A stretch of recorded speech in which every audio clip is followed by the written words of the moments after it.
नमस्कार, आपण पाहत आहे भांडा फूड न्यूज। एका दमात भ्रष्टाचारी कोमात, सोशल मीडिया, कर्जबाजारी, गुन्हेगारी, सट्टेबाजी, चोरी, मटका, जुगार, दारू, सावकारशाही, न्यायाच्या प्रतीक्षेत प्रशासन। भांडा फूड न्यूज, एका दमात भ्रष्टाचारी कोमात। कोल्हापुरात अवकाळीचा तडाखा, हातातोंडाशी आलेला घास हिरावला, कलिंगड व पालेभाज्यांचे मोठे नुकसान। कोल्हापूर जिल्ह्यात अवकाळी पावसाने पुन्हा एकदा शेतकऱ्यांच्या स्वप्नावर पाणी फेरलं आहे। काल सायंकाळी आणि आज पहाटे झालेल्या वादळी पावसासह गारपीटमुळे पालेभाज्या, फळभाज्या आणि मका पिकाचं मोठ्या प्रमाणात नुकसान झालं आहे।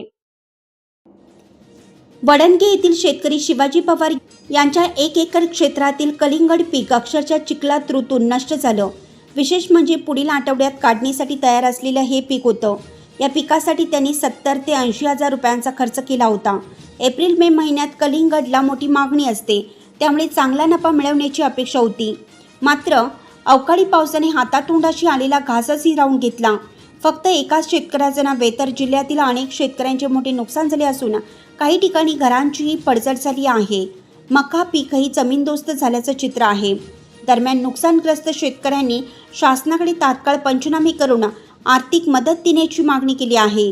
आता सरकार या संकटात सापडलेल्या शेतकऱ्यांना कशी मदत करते याकडे सर्वांचं लक्ष लागलं आहे।